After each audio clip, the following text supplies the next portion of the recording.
Oh, a good thing I covered that up. We've been live for like 3 seconds. There's not anybody watching though. Apparently, not yet anyway. But some people came in and left some messages. Oh, Stephen Fox. Cool. It was great weather there. Jody said it was 64 there. I was telling everybody it was like 80 here today, but it was a little gusty. So when I got it up high, it was kind of like in the wind. So yeah, I mean, how's the controller? Do you like the controller? Yes, very much.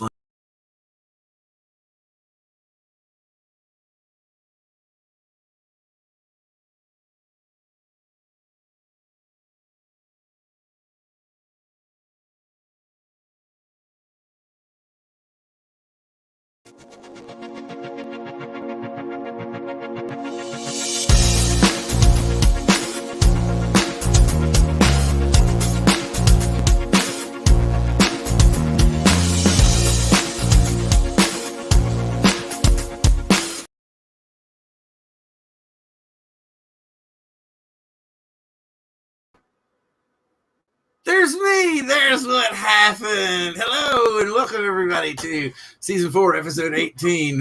What would you do for a Mavic Air 2? Me, myself, I happen to sell my original Mavic Air. John, I don't think he's thinking about it really hard though. So what do you think, John? Well, like I was talking, I was actually asking you a question about the controller, about that new Mavic Air. So you think it's really, really good, right? To be honest with you, I like the way they've done it because yes, I have mine. I already have mine for anybody. Let's see. Let's go through here in the chat. Let's see. AZ Drone Dude, good to see you. I'm going to pop you up. Good to see you, dude. And John, he said hi to John too. Rick Halber, good to see you. FSU DeMarco, good to see you, sir. Good to see you. And like I said, it came. I was telling John earlier I was going to drive to the destination center, which is like a mile and a half from my house, and get it so that I would have it for tonight. And I was like, and then finally I went back and checked again, and it was already on the truck. And I was like, yes. So anyway, when it goes out for delivery, it's like, let me get up here. Yes, I was psyched. And he was calling me up. The driver was calling me on the phone. He was like, dude, I know it's, we're supposed to just leave it and go. He's like, but I want to make sure. So let's see. DeMarco, Rick Halber, Drone Shots, old guy on a bike. Glad to see you, sir. Roger's in the house. Cool. Zachary Key, Nathaniel. Whoa. Come on. I see Nathaniel Lee. Good to see you, sir. Wait a minute. Is that my boy? Is that our boy? Good to see you. Got to have everybody in the house. Okay, so what we're talking about right now, I know John hasn't gotten his yet, is that, oh, here's Ron. Ron's in the house. Hey, Ron. I'm sorry, no, it's all good. I'm here now. That's sweet. No, that's great, man. Ron. It arrived. It's here. Congratulations. So yeah, I've already flown it once. It's like butter smooth. Wow. I mean, butter smooth so far. He loves the controller. I was not disappointed at all. But see, it's where I'm still using my S10. The only thing that's going to suck is when I try to use the iPad Mini in it. But I mean, the thing about it was when I got it out of the box, I wasn't going to do it to begin with. I was just going to keep it in the box, right? And I was just going to kind of like suddenly reach down and pull it up and open it up. And it was Christmas, man. Sorry. I couldn't wait. So I perfectly understand. I think I went from a span of, I was talking to John and it was like a minute and a half went by and I'd already opened it.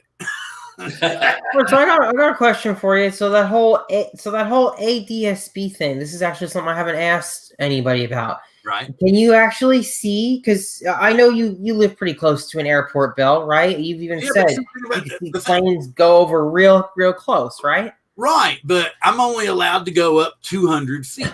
Right. So were you able to see any air traffic today on the? No. I actually haven't heard anything today, but usually most of the time they'll go like straight off the end of the runway because it's the big planes. Okay. And they don't come. It's usually the smaller planes, like like Pipers and stuff like that, or Cessna, something like that. Smaller ones, like 1 or 2 passenger type things that would fly over my area because that's a smaller strip. But I really want to be up there one day when something cool takes off the launch pad. That was going to be cool. Take some pictures and stuff of it. Oh, Robert got his today too, right? Oh, didn't Robert get his today? Roho Droner, didn't you get yours today, Robert? Yeah, I think he said he ordered it, right? Yeah. He just ordered it today. Now here's what I love. Look at this. I can't remember. Because they've got, can you see down in there? That's the actual cable for got the phones. Look, and then it actually will hide inside it, so you don't have to worry. Mike was showing this off last night. It's a brilliant feature. And see, it all hides inside, and then it just comes right up and plugs into your phone, like here on the side. Now, there was a discussion on one of the shows, Bill, that the cable wasn't quite long enough. Did you find that, or do you think it's sufficient? It worked perfectly I was using my old S8 Edge Plus, whatever the hell it is. And what size phone is that as far as screen? I don't know, 6-inch. Okay, so about normal. Yeah, I mean, it's of course I'm not going to put this in it because usually what I'll do is I'll use my new phone to get clearance on, right? And I'll make sure that I have the approval on this phone, and then I use the other phone as the monitor and stuff for the drone. Oh, that's probably smart. Yeah. Well, it's just I live, like you said, close to the airport, and sometimes people don't know rules. And so I don't want a cop showing up. I can just be like, wait, dude, hang on, man. Wait, look, and I'll be like, hey, look, see, it's right here. Yeah, you got all the info right there, and makes it nice and simple. It makes it nice and simple too. Yeah, that's like I said, I had to put it up in there. I think I haven't even pulled the video off of it or any of the pictures. I went ahead and took a couple of pictures. I'm hearing stories about that 48 megapixel. What hyperlapse and stuff or whatever, that they're saying that it jars so hard. Oh, that really? It's blurry, yeah. But for some strange reason, if you do it in 1080, it's okay. But if you try to go into the full blown, it's just gonna, it just rocks everywhere. I mean, I don't know. I've never tried it. I couldn't begin to tell you. We got a full chat here tonight. I see. We got 26 people watching. That's so nice. I'm sorry. So yeah, let me get back through here. I know. I'm sorry. You know how it is when you get a new drone. No, that's fine. And I'm sure that you answer a lot of questions. Yeah, I'm going to start right here. I'm going to go Stingray, Chris Hope, of course, Grandpa again. Not Grandpa. I'm going to say Papa Drone. Wait, Paul's in the house. Glad to see Paul in the house. Nathan Lee again. Come on. And Roho Droner. He said he just ordered his today, is what you said. Okay, cool. Everybody's talking about himself. There you go. There's the True Drone Reviews himself. Brian's in the house. Artco Drone Solutions, the Grumpy Vulgar. Okay, I'm like, can we start over? I think that's basically what we just did, didn't we? I started rambling off and started, playing and, and that was it. Look, Xeno Nation's in the house too. For some strange reason, Ron's in the house, in the chat, and Xeno Nation's talking. Wait a minute, maybe it's Marcus. And then let's see. I think we're about. Michael Wright received his Air 2 today. Also, I thought it was going to be tomorrow for me. Michigan Adventures, glad to see you in the house too. Also, but everybody, I'm just glad to hear. But so, what all did you all do to get your Mavic Air 2? Me personally, I told everybody, I sold my. Hey, Dan, wasn't that cool? Good to see you, Dan. Glad to have you in the house. I sold my original Mavic Air in order to have kind of like a down payment on this drone, and I'm paying for it 12 months, same as cash, through B&H Photo. So that's what I did to get my. What did you do, Ron, or did you just pay for it and say the heck with it? Oh, I used PayPal, and I used I kind of the same thing. You got a 12-month no interest PayPal kind of loan on buying it. I can't explain this if I don't understand it all myself. And I'm in the process of selling. Well, this is already sold, but I forgot to give the person a box, so I still have that box. The Phantom 4 original. Yeah, you got a killer price on that. Tell everybody what your price is on that, Ron. Well, $575, but I'm trying to sell local. I don't really want to ship the thing. Okay. I mean, I will, but I mean, you know, I'm looking for like a local deal, and I have a few people interested in giving me full price.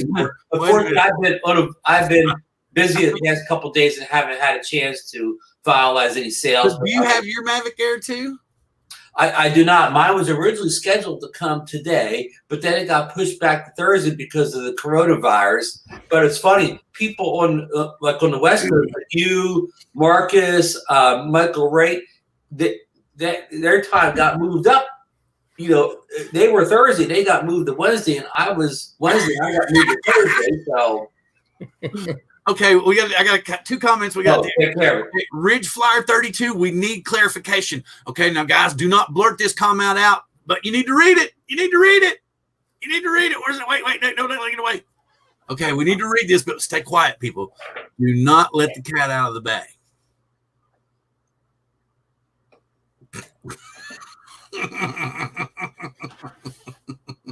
Oh, he got yours today, Monday via Best Buy. Very cool, very cool. Let's see. That was hilarious. That's Marco. Glad to see you're still here, sir. And guy on the bike saying hi, John Cuppi. And we're saying hello to the future Mr. President. Drones will be flown by all free men under his, administration. Does that sound good? Mine's was Thursday, but it came today. Yes, that's exactly what happened to me. Mine was but I woke up and I checked, and it was in actually here, like a mile and a half away. And I was like, man, and I was figured it was too late because I thought it was 7:45 when it got there. I figured, the truck's already gone. But then I got another question for you about it. So, how did you feel about how it sounded? Does it sound quieter? It doesn't sound at all, man. Oh, really? No, man. It sounds like a fan. It sounds like you got a fan sitting next to you, and that's it. Really? So would you say it's quieter than your Mavic 2 Pro? Oh, yeah. Okay. Now, how much quieter is it than the Mavic Air 1? Oh, I've never flown a Mavic Air 1. Let me try to catch up. Okay. Well, no, I think I caught up everybody. Like I said, got Brian, and I've shouted out Lloyd. And wait, we got Texoma Views. Robert was just saying that it's very quiet. In the house. Bob Casey he said it here, right here. Where's our T-shirt? I'm getting an echo. Not getting it now. Thank you. Nope, still getting it. Me? Can't be me. Wrong of ass. Seems like 100 of airs delivered so far. Oh yeah, no doubt. I do not doubt that at all. DJI was certainly ready for this release, obviously, except for getting them direct from DJI. Although Eric was telling me he got his today. Oh, so and he got his from the DJI store. So did you get yours from the store, Ron, or did you? I ordered directly from DJI. I don't know. That's just weird.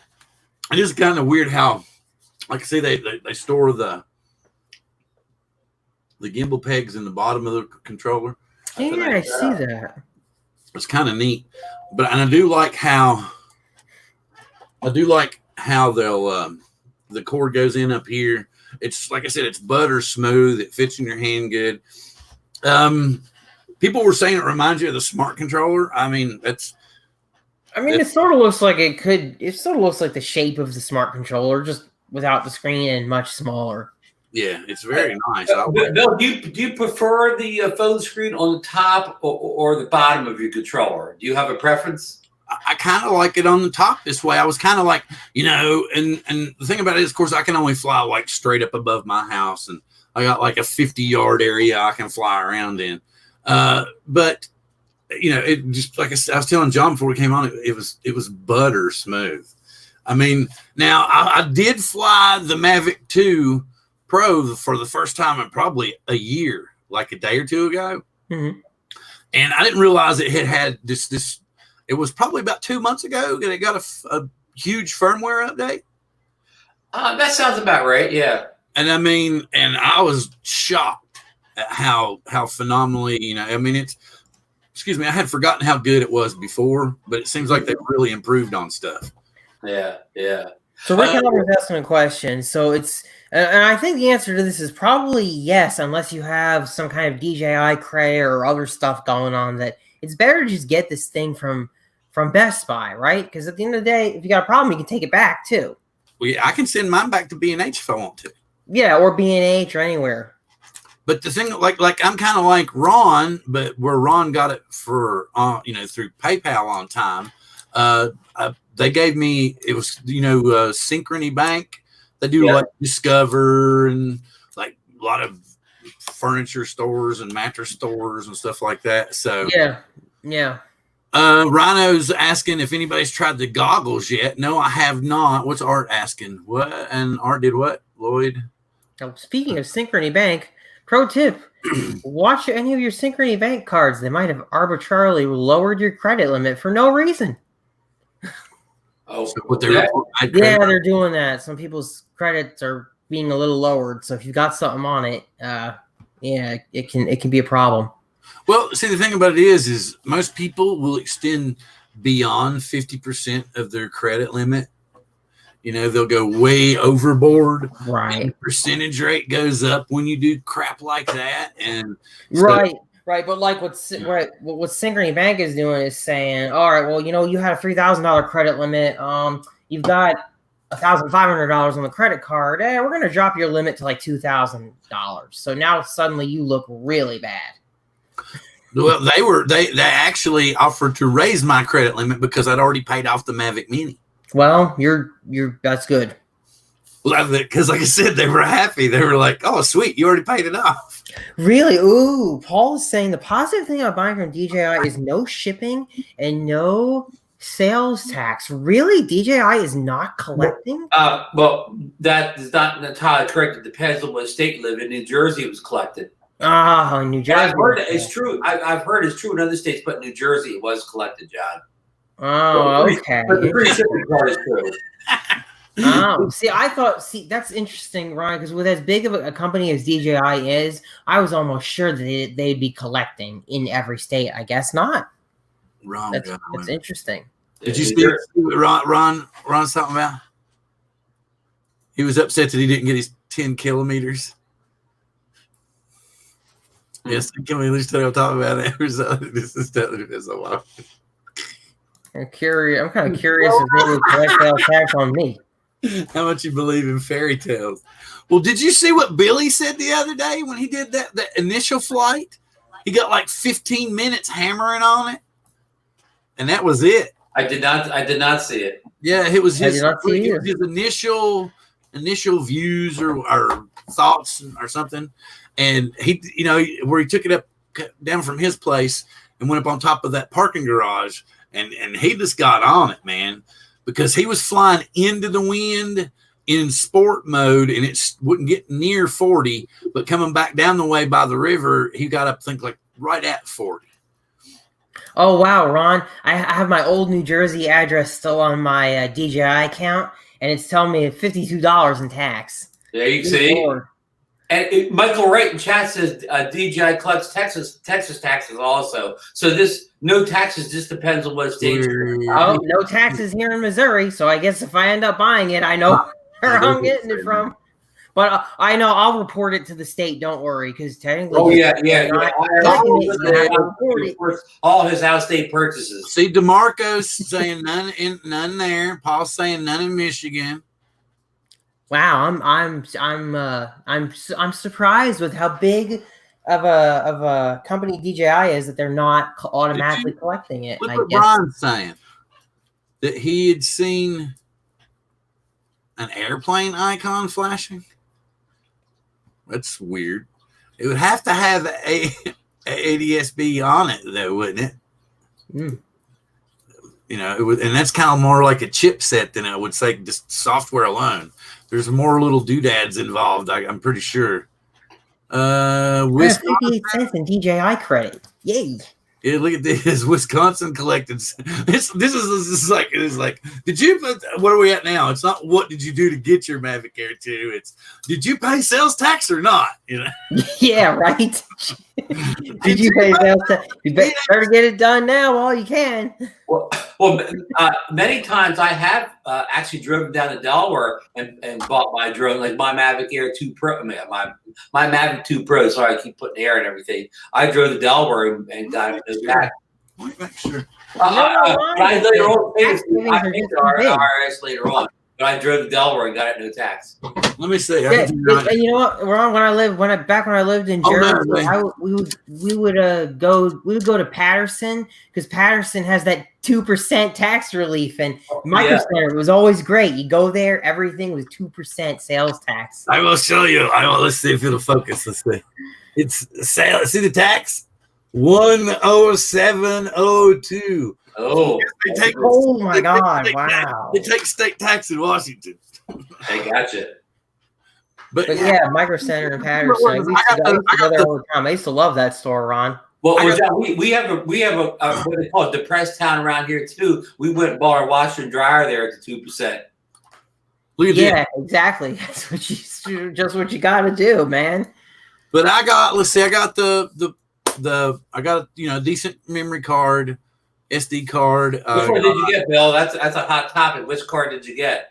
The one that they advised us to get. John and I were talking about it. Didn't you see us talking about it? We were talking to see it. It's now. Here's the thing. It transfers at 120 megabits per second. Okay. Now we've got cards that will transfer up to 90 megabytes per second. It takes 8 bits to make a byte. So anything we got pretty much will roll right along with it, Right. Like this card, if any of you guys are wondering, this card, 120, you guys probably can't see it, but it's 128 GB. It's just a SanDisk Gold Extreme U3A2 card, and it's perfectly fine. And that's exactly. But that bits and bytes thing confuses people all the time. It does. Did you read the news today, Bill, that they've already discovered that, and I'm going to get my bits and bytes wrong, but the Mavic Air 2 claims to have a data throughput of 120. Is it bytes or bits? I can never get it straight. Bits. But it only does that at the higher frame rates of 50 and 60 FPS. And if you shoot at 24, 25, or 30, it'll be only at 100 bits. Oh, well, that's just such torture. Right? Yeah.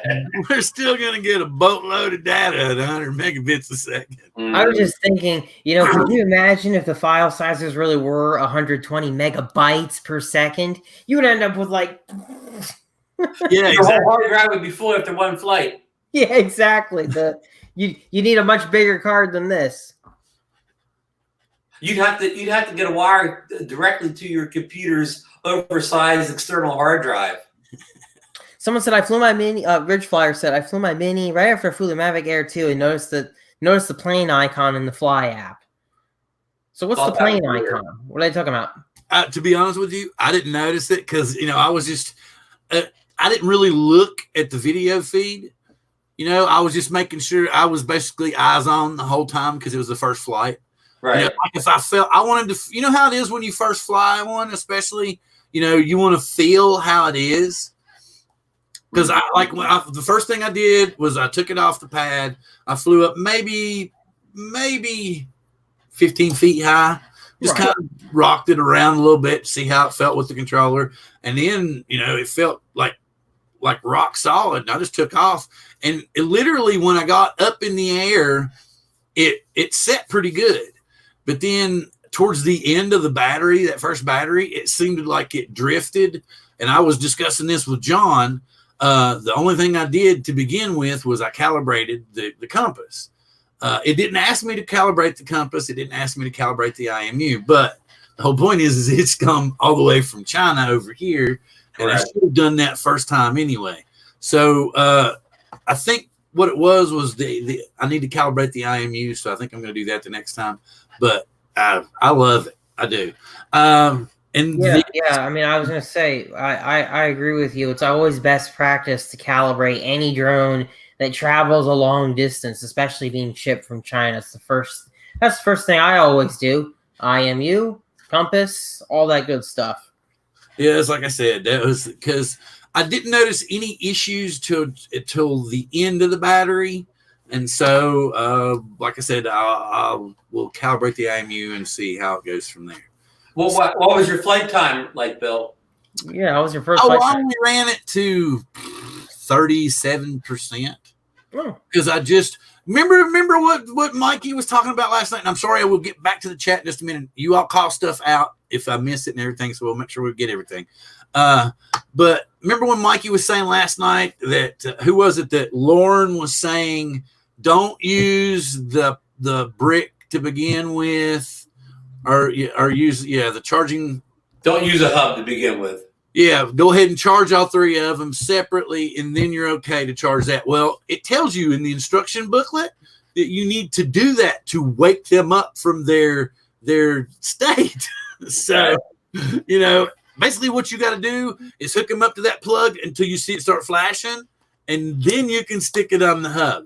Because it's just basically telling you it's waking up the computer. It does a test cycle to make sure that the software is still cool and everything, and then the battery goes all the way. And I screwed up before.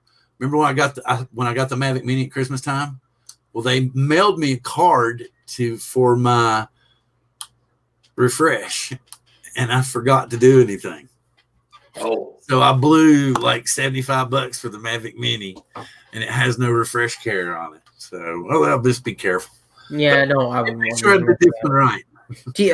Brian was saying he's going to post a little clip of the airplane icon flashing in his group. I guess it appears right under the return to home icon. So I guess that's your warning that there's an aircraft nearby. If you see a flashing airplane icon, Drone Shots are saying the same thing. It's to warn of airplanes.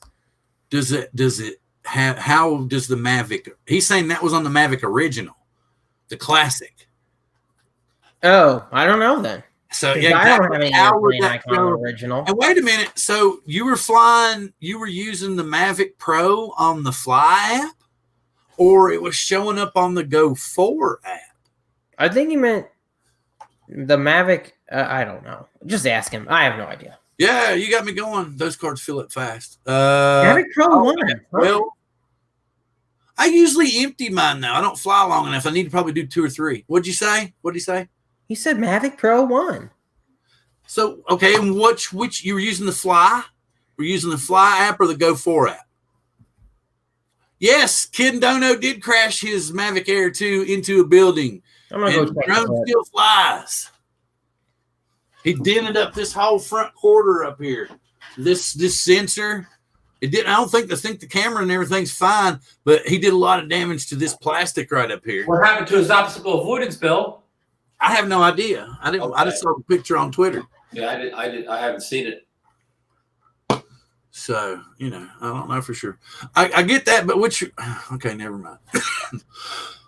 Well, I did watch his video, and basically the drone kind of went nuts after it was put up in the air, and it was just pretty much uncontrollable. So he just ditched it, but you could see everything in his vid on it.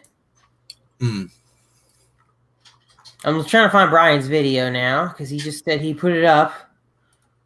Well, there's all kinds of stuff popping over here. So what did anybody else do? Did anybody get it from a different store? I've seen a bunch of different places that actually have them. Oh yeah, look at that. There's an airplane icon that's appearing in the app. Is it in TDR? Yeah, it's in TDR drones. Yeah, there's an air. He's flying the Mavic Pro 1, and there's a little airplane icon that's appearing. Can you share this? Can you share like C1 on it? Yeah, it says C1. Yeah. So this is Go 4 though. Yeah, this is Go 4. Yeah, that's right. So okay. Yeah, Ron said IMU screwed up and it took off. Yep, that's basically what happened. And he ditched it because he figured what best case scenario is just not have it go somewhere unpredictable. He said it slammed into a building and then fell 100 feet to the ground. Right, because it was uncontrollable. The IMU just went nuts. Well, see, that's what me and Sean were talking about earlier. He was bringing that up to me as a point, and I was like, And I said, well, I'll be honest with you. I was flying mine and I had it up and remember how I was explaining to you, it was rock solid at the beginning of the flight. I mean, like you could have thrown water at it, bricks at it. I don't think it would have moved, but towards the end of the flight, it had like a slight drift. It like the wind was able to kind of sway it around, but it was mainly going forward. So I was like thinking, okay, that was what I did being stupid by not calibrating the IMU. I had calibrated the compass and I was like, nah, let's just go ahead and do it. But I should have calibrated the IMU because it had come all that way. A good call out for everybody who's still waiting to get theirs in to do that IMU before the first flight, as John recommended, and as Bill discovered through his first test flight. So it only takes a couple minutes. Take the 2 or 3 minutes and calibrate that IMU. You'll do yourself a favor. I still don't understand why Ken. Okay, I understand what happened with the IMU, but still. Oh, whoa! Here we go. This is not work at the IMU's gone crazy. You think the optical avoidance would still stop the drone from how? Because it wouldn't be in contact with the GPS anymore.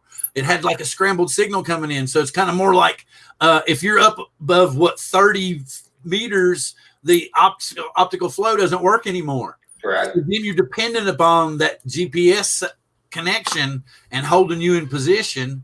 What does the IMU do, John? So the IMU is basically your accelerometer. It's tracking the general position of the drone, not related to GPS. Okay. It's the gyroscope. It's all that stuff. Your IMU isn't necessarily tied to the GPS. Like even the whoops. They have an accelerometer. It's how they stay stabilized, right? Mm-hmm. You can stay stabilized. That's your IMU. If your IMU goes and then you have no GPS, you're kind of screwed. If something in his IMU blew up and now it's thinking that it's pitching to the left or to the right when that's not the case, it's just gonna go. And the only way to fix that is to turn off that IMU, turn off that accelerometer, and then take full acro manual control of everything. And there's no way to do that. No. So you're kind of screwed. Yeah. But I still think that's what I need to do. I hope it doesn't have a drift again when I put it up there. I mean, because I'd hate to think that I'd have to put it in sport mode to actually hang in 18-mile-an-hour gusts. Yeah, it keeps the drone level, basically. Yeah, it helps keep the drone level, and you don't need the GPS for that. Okay. Yeah, Brian, he typed it out. Inertia measurement unit. Yeah. Yeah, it keeps the drone level, more or less. Okay, so that makes sense, too, because inertia measurement unit, that's why towards the end of the flight I was getting that drift because it wasn't calibrated and it wasn't reading the inertia properly. Right, and that's why whenever you do the IMU calibration, you always want to do that on a completely level surface. It has to be totally level. Because that's the one you take the props off and you set it up on this side, and then this side, and this side. Yeah, right. That's it. Exactly. And there's a lot of drones. Hell, you have to do that with toy drones. I mean, I think with the SEMA, you have to push both sticks down or something like that, and then it flashes, and then you're calibrated. Yeah, Ron knows what I'm talking about. Those little toys where you got to pull in the sticks, and then they flash, and then you're good to go. Yeah. Hey, speaking of toy drones, John, did you see our friend Dave Perth West OZRC's review of that little? I forget the name of it, but it's called the Mini 2. It looks just like the Mavic Mini. I saw something with that. Yeah. Yeah, I didn't get a chance to watch the whole thing though. It really looks like the Mini. Pardon? The KF609 Tang, I think, where you put the FPV camera on it. That sounds right. He put another camera on it? He put a little FPV cam on it. Oh, wait a minute. Yes. Look, the Tello turd has to have the IMU calibrated. Oh, yeah, the Tello. Yeah, you have to calibrate that too. Yeah. Hello, Tello. Bill, when are they releasing the Tello 2?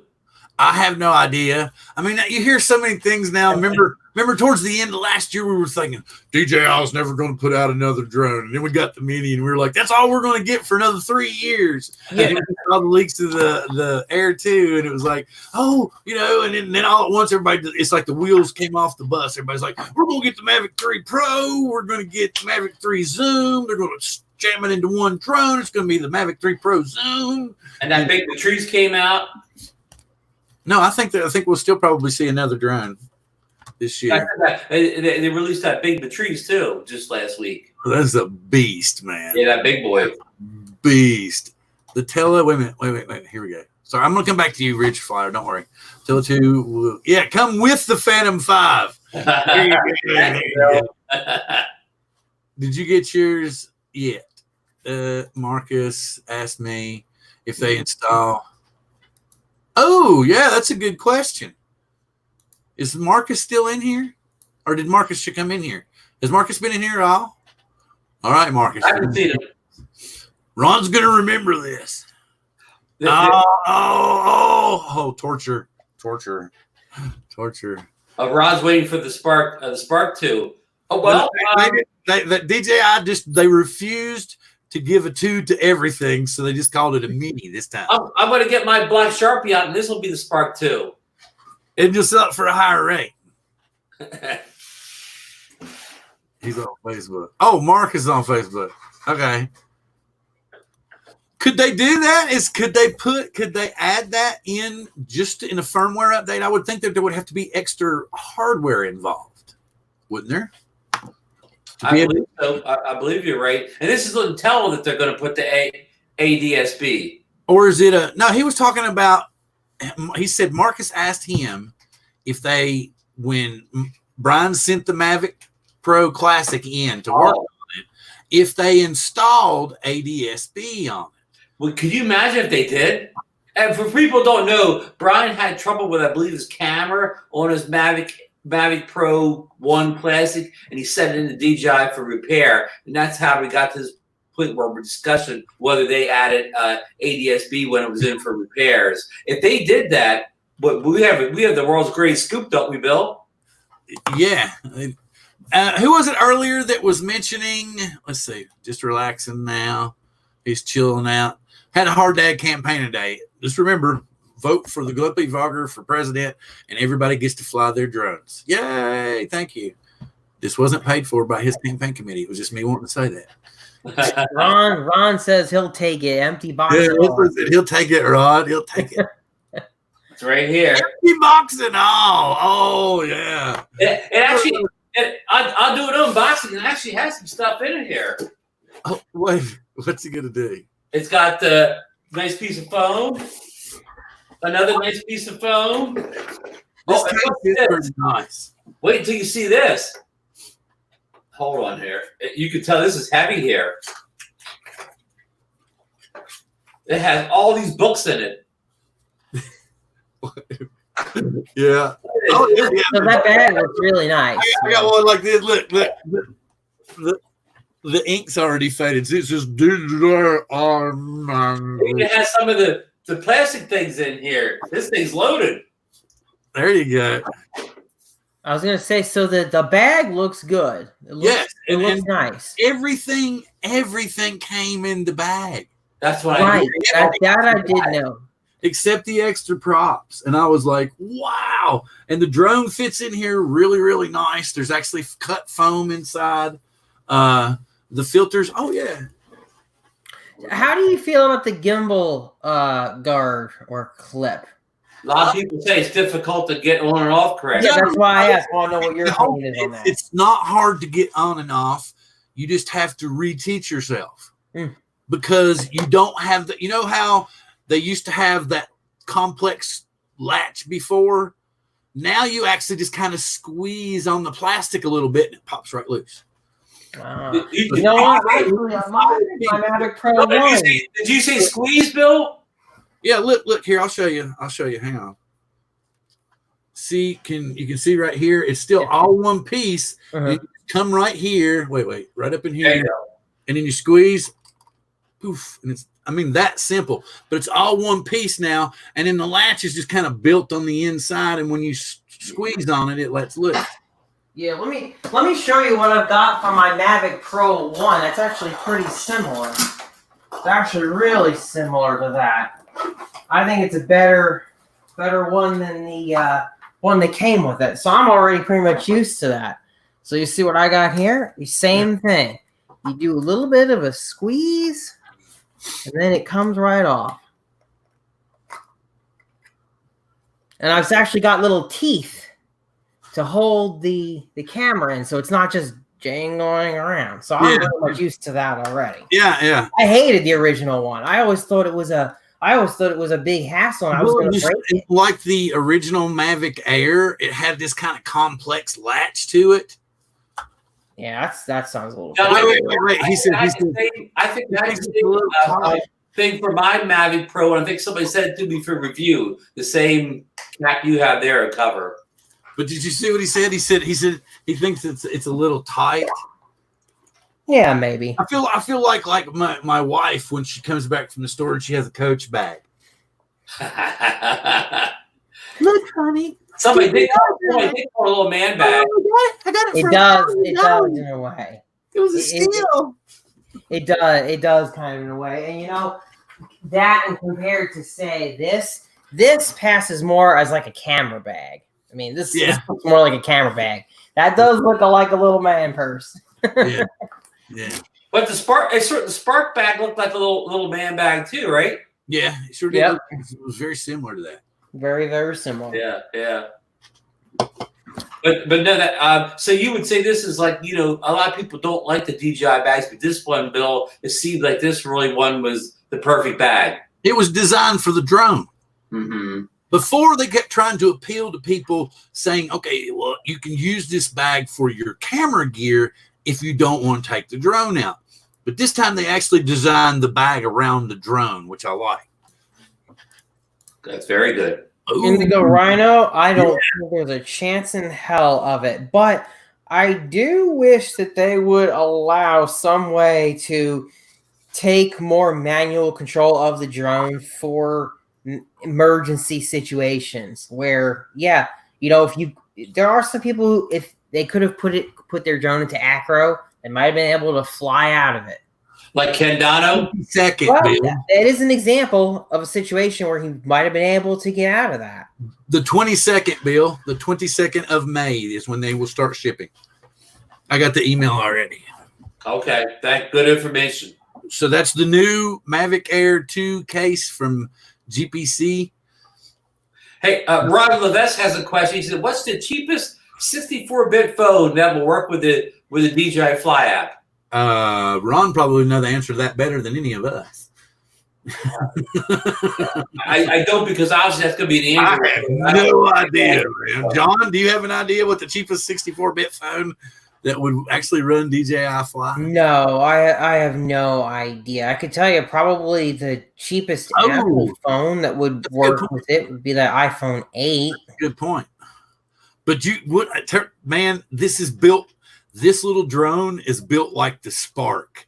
I mean, it's a little tank. It's a little tank in your hand. It don't feel, like, how the Mini's kind of plasticky feeling and very toyish? Yeah. This is very sturdy and hard and rigid, very similar in its build to the Mavic 2 Pro, more so than to the Mini.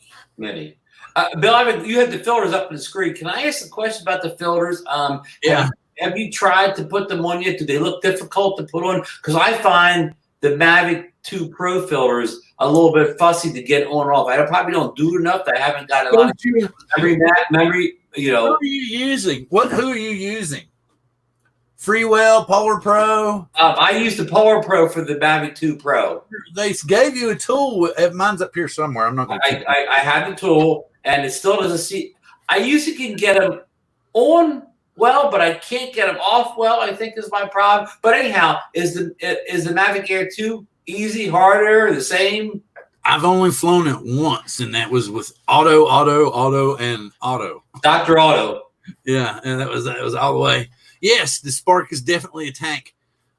And if anybody saw Ken Dono's Twitter photo, that Air hit a building and fell 100 feet, and he said he put it in the air the next day and it flew fine. hopefully he calibrated the IMU and compass this time. Spark is a tough bird. I wonder what the toughest drone of all time was, John. Oh, that's a good question, Ron.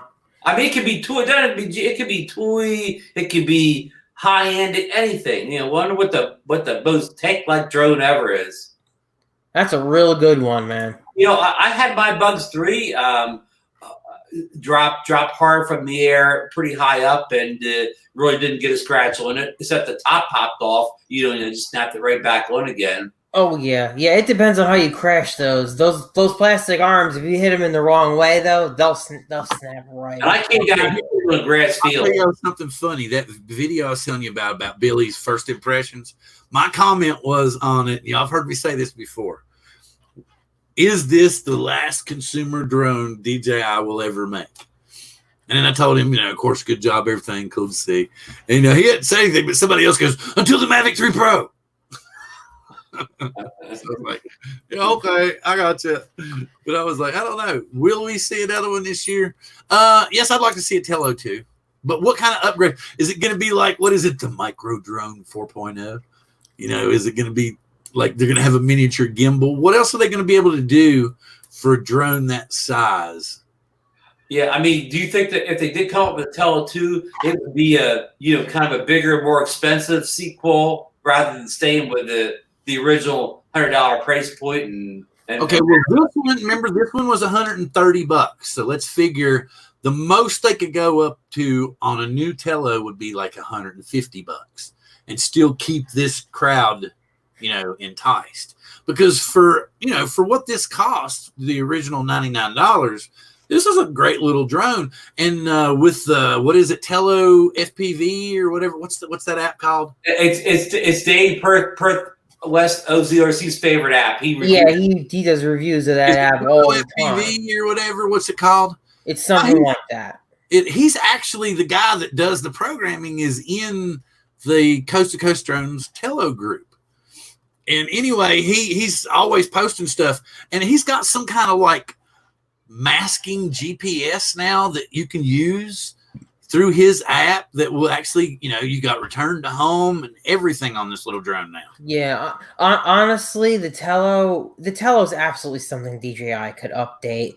Starting with, they could put some small brushless motors on there. I know they're not as expensive as they used to be. That would be a significant upgrade to it. People would be able to do a lot more with it and not worry about getting whisked away by the wind as easily. Wouldn't it be cool if they could put a little mini GPS somehow on board on it? I mean, oh wow. Yeah, but okay, then you're gonna slap the Mavic Mini in the face. No, you wouldn't, because the camera would still never be as good. Camera or range and everything. So John's right. Yeah. Yeah. It wouldn't be for that. It would just be a fun. I could see it. That's okay. That's cool. Now, what if Ron said something? Ron Brown getting my facts together from there. You go. Oh, and imagine if the Tello camera has electronic stabilization in it. They could have a real winner toy model, true little toy for like $120, $150. Has anybody seen that series on Amazon Prime called Upload? No, I haven't seen it yet. Oh man, I'm gonna okay. See what Ron's saying here? I'll be dead, but one day the technology will have large drones be the size of the Tello. Yes, exactly. He'll say everything that fits in like a Mavic, like in a Matrice, will be in the Tello. Yes, I think so too. I really believe in that. But I'm gonna tell you all this on Amazon Prime Upload. You actually upload your consciousness into this somehow cerebral living computer, and people from the real world can actually interact with you in this other world. And it's really out there, but it's so funny because, the guy that died wanted to kind of create a free version of this for everybody instead of expensive $high stuff. And he got whacked for it. So he got transferred into the Upload, and then he doesn't really have any memory of anything. And he's like hanging out with this like mega billionaire guy, and he goes, He goes, well, I don't know what I did before, and I don't remember what I did, and I don't know how much money I had. The guy laughs at me and says, oh, you mean you were murdered? Interesting. I'll have to check it out. It's crazy. It's Amazon Prime, right? You know me, I have to go off on crazy things. Now, something I wanted to ask you all about, you've been talking about this. What happened with GearBest? What deal were we talking about where GearBest didn't buy enough of what in order to do what? Oh, Ron Zazzino, man, I think he would be best to answer that one. Well, Hobson sent out an email less than a week ago, or in a week or over the weekend, to a lot of Facebook groups, and I guess maybe to customers who ordered the Xeno 2 and did not get it, that they would honor GearBest's original sale price of $399 for the Xeno 2. Apparently, GearBest still hasn't fulfilled all of the $399 orders that were taken before December 31st. But Hobson said they'll step in if you can show some kind of a receipt or order number from GearBest. They will send you the drone for $399. Yeah, so Hobson gets to look like they're saving his face, but then they can say, "Oh, that looks like a photocopy of somebody else's new one and stuff out made it." We'll see how many of those get honored. I should have told him I had one for $399. Nah, that wouldn't be fair. But yes, I do. So far, first impressions, first flight and flight alone, I love this little drone. Well, awesome. It's funny because almost everybody that I've talked to that has one personally has said almost the same exact words as Bill just said. Everybody who's got it, and I'm not counting the big time reviewers, but people I know who have got it all love it on their first flight. So I mean, I love to hear that. I love to see people have this love about that first flight. The what's it called, the what is air sensor, what not the ADS-B, the other thing, the excuse me, the technology where it avoids stuff. Yeah, obstacle avoidance, but what's what they call it for DJI anyway. It's not like Skydio. Like Skydio will think ahead. Like if you're pushing forward, it'll move for you. DJI is like it always does. It just stops and hits the brakes. Right. So, that's one cool thing about it. Other than that, it would be very easy for this to step over the Skydio. The Skydio, I love the drone itself, but they're going to have to figure out, they're going to have to get something to do with that Wi-Fi, and they're going to have to put a better sensor on it.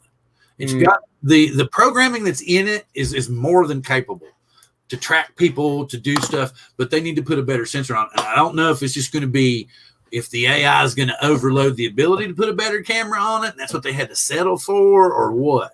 I mean, don't get me wrong, I love it, and I still haven't seen the initial footage or whatever I've gotten off of this, so we'll just have to wait and see. Now what sensor are you talking about, Bill, on the Skydio? Huh? You were talking about the sensor on the Skydio or the Mavic Air 2? Okay, like a DJI product, if you're approaching an obstacle, even though you're pushing forward on the stick, it just stops, right? And you get on your controller, right? Yep. Okay, but like a Skydio, if you keep pushing forward, it's going to rise up over that tree and keep on going, right? Yeah. Okay, so that's what's so cool about the Skydio is it enables you to get shots that, like, almost from the perspective of a flying bird, fly through trees and whatnot, similar to FPV, but the flow seems different. Like with an FPV drone, I mean, you got to be super good to make it butter smooth, to make it look like a bird in flight or something. Right. So I personally think that's what I'm thinking. But anyway, let me try to dig this out of here. And look, I did the right thing. I even put my stuff on. So I got my already on there. Are you number on? Okay, good. You got all these stickers off? Yes. And it's really wild because I guess they were expecting a lot of first-time people to be buying this drone, because even each motor's got like A, B, and then even the baggies are separate. It'll say A label, big letters, B not label. Now, Bill, let me ask you something. How much smaller does it feel than the Mavic Pro 2? Okay, here's the simplest way I can explain it to you.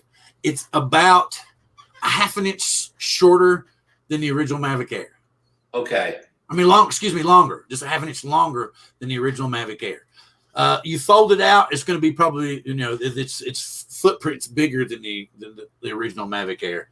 I'd say, well, the simplest thing to do, I guess, would be the side-by-side test. Yeah. Get them out and let's take a look. And then hold up against the towel too. Oh God, come on!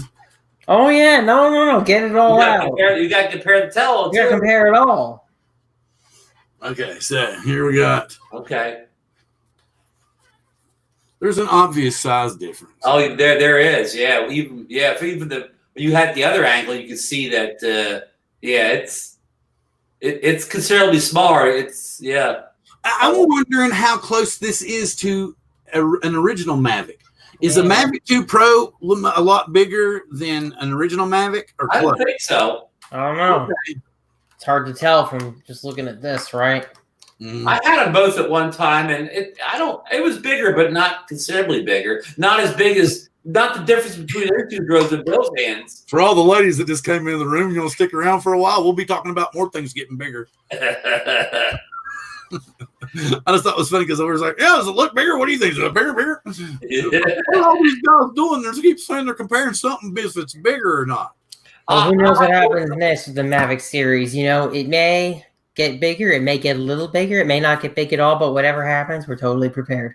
Well, see, the thing about it is okay, this is capable of shooting 60 frames a second in 4K. Correct. And it's got the light on the bottom, just like the Mavic 2 Pro. See, right? Except we got two lights on the Mavic 2 Pro. Right. One light on the Mavic. Right. So, and then it's got the funky. See, the design is very similar. The cowl is, but this is a 2-piece and this is just 1 piece. And they've actually put the hinge on the inside. I guess, like I said, because so many people were breaking these. Right. I guess. I don't know. The Pro is larger than the original. Well, the Pro 2 is larger than the original. Vinyl wrap's coming soon for sure. I wouldn't be surprised. Bill, you mentioned 4K 60 on the new Mavic Air 2. Were you aware, though, that the Mavic 2 Air also shoots HDR, but you cannot shoot HDR in the 4K 60 setting? You have to go down to 4K 30 or less to be able to shoot HDR at the same time. Yeah. Oh. Where on the Skydio will shoot 4K at 60. Yeah, the Skydio will do both at the same time. Yeah. So it still has a leg up in that respect, for the HDR fans out there. Well, the thing about it with the Skydio is I'm still wondering about the HDR files because, to be honest with you, when I do an HDR on the Skydio, it could be because I'm not doing any grading on them. Just like kind of cutting them up so that they're not 8 miles long. People get bored really fast. They seem like all they're doing is like Billy said, boosting the shadows and then hitting the saturation button like 3 notches up. Is what it seems like. It doesn't seem that's that cheap HDR from the old days. Yep. Yeah, exactly. It doesn't seem like, and now that very well could be because the only thing I've shot so far is 264. I don't know for sure if it would be better if I went ahead and jumped up and shot 265. But everybody says that just chews up your processor. So I don't know for sure. So I'm going to plug this in. Let's see what we got. Anyway, let's get back to the chat and see what we got going on here. Whoa. Says there's a problem with it. No, don't you dare tell me there's something wrong with it. Scan and fix. Don't you dare try to tell me you hallucinate that off that card. Let's see. Grumpy Vulgar said he'd be right back. Fantasy Heaven. Stephen Fox says custom just released mine in Memphis. Mm-hmm. Mine's mine. Okay, my next GPS drone will probably have a big Amazon logo on it. Okay. What's wrong? Vinyl wraps. Pro is larger than the original. We need the Mavic 3. I never got into the vinyl wrap thing on any of my drones, but then again, I don't know. Hey, Ron's in the house. Good to see you, Ron. Let me get back over here. Come here. Okay. I don't know why it didn't like that. It said it had. Okay, cool. Now give me the damn drive. Read the drive for me. There we go. Cool. Now I just wonder when a drop system will be made for the new Mavic. Dude, you're not gonna believe this. It's saying, don't tell me that all these files are corrupted. There's no way. Is there some new program or something? What's wrong, Bill? Oh no! I bet it's on the internal. I bet it's on the internal. There's nothing on the SD card. Oh, because I guess funny, kind of like I did when it was snowing so bad, and I forgot to hit stop on the record button. But thank goodness I had the cache. It could be I just need to plug it in, but I don't have. Yes. Let's do this. Yeah, RL photography was saying it looks like I healed up from my mishap. Yeah, I did. Hand, look, still got some stuff on my hand though. That's a big old scab. Let's see. Oh yeah. Pull it out and stick it back in. In sec. Like I said, the women in that room are just really gonna love this. See that John had to leave the room when Bill said that. Hey, Bill, I got some numbers here we talked about earlier. The Mavic Pro 1 is 743 grams, and the Mavic 2 Pro is 907 grams. So the Mavic is a heavier drone than the Mavic Pro 1. I don't know about unfolded, but weight wise, it's heavier. Ah, very good, very good. This will take you out. Don't need you. No lightning cable. We need. So, what do you think of the USB-C in the connectors in the Mavic Air 2? Fine by me. It was kind of funny because Mike was talking about having the two 3.0s and 3.0s, and I remember the Scodio cable. There's a 3 and a 3. Yeah. So, but I'm not going to have to do that. I'll be using, because I have the, I'll just do one of the, I have a 3.0 to lightning cable. Right. That's what I will do my. And I had the same thing. So if I need a super long cable, I'll just grab that one that came with some Apple device, I guess the phone. Well, I have one that actually has the 3.0 adapter on one end and then the lightning cable on the other. I think that's what came with the phone. Oh, I didn't get one of those. Not with mine. Yeah, because with the phone you get that fast charger and it has the USB-C on it. So that's why the one end is USB-C and the other end is Lightning for the iPhone 11 Pro, whatever, Max, regular. All right, here we go. Let's see. Is it there? No, come on. We're setting up. Okay. All right. While he's setting up, we got. Yeah, you talking. Photography. Ron Lockwood's in the house with us now. Yeah, I saw that. Good evening, Ron. You got here. Chris says it was 86 today in Texas, East Texas. Yes.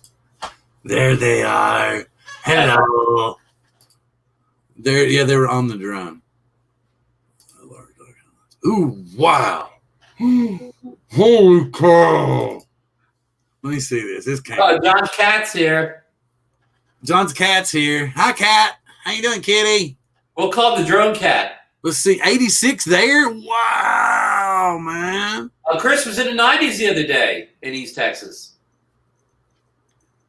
Ron's asked me how the Jersey weather is. Ron, it was nicely clear today, but cold. It got to maybe 6. Phenomenal, man. It's kind of chilly here at the Jersey Shore.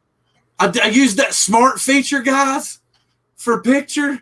How'd it look? Oh, my God, man. Can you share a screen with us? Oh, hang on. Get out of here. Okay, I need it to. These all raw? I thought I said JPEG, too. Is this JPEG? Yeah, there we go. All right, man. This is that smart feature, man, and I was like, what does smart feature do for you, Bill? You'll see. Give me a sec. We will see how smart they are. Here it is. Share screen. And the application window. Photos. Bam. See if it comes up. Oh, nice. Look at this. That's on the smart. It has a smart photo feature, right? And that's just me going click. I didn't do nothing to that picture. Just hit. Wow, that's a great shot. That's just a really nice looking shot. Look at the detail of those clouds. And not just that, but look at the layering of the sunlight on the, which I know some people can't see because it's 720, but the layering of the sunlight on the trees is incredible. Exactly. And not just that, I know you can, excuse me, I know you can change the color profiles and all that, but whatever color profile it's using as default there, it just looks great. I love the colors there. What I like, Bill, is how evenly exposed it is. Everything's exposed correctly. Like the sky's exposed correctly. The ground of the houses, and you said the sun and the trees are exposed correctly. So it levels out very nicely. Like I said, there's an actual feature on it when you switch over to the photo mode. It says, you know, you can pick between the bracketed photos, you know, like shooting 3 or 5 in succession really fast. You can, but anyway, and one of them is just smart photo. So it's just point and click. So, and I'm stunned at how this came out. That is really, really nice, man. Is that an improvement on the pictures in the first Air, Bill? Oh yeah, by far. Okay. Just come straight out of the camera. Right. Let me get this out of here.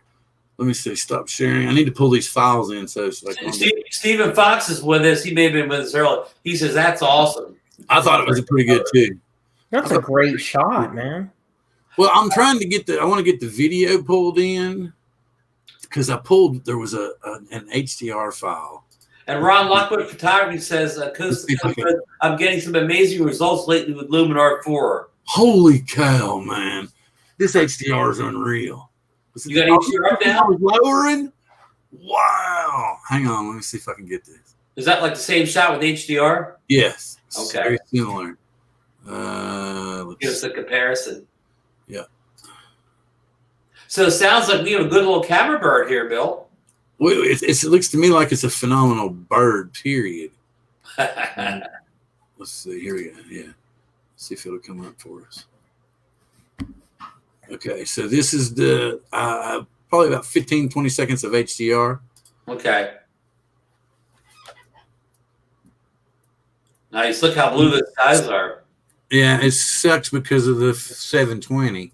Right. But like I said, Yeah, again, and the other thing is, we technically can't really see the full HDR anyway unless. But you can see the layering and how the sun kind of drops through the clouds. Right. I mean, like, I don't have an HDR monitor. So I can't see HDR in anything but my television. Let's see if it'll still getting that pulse. Boom.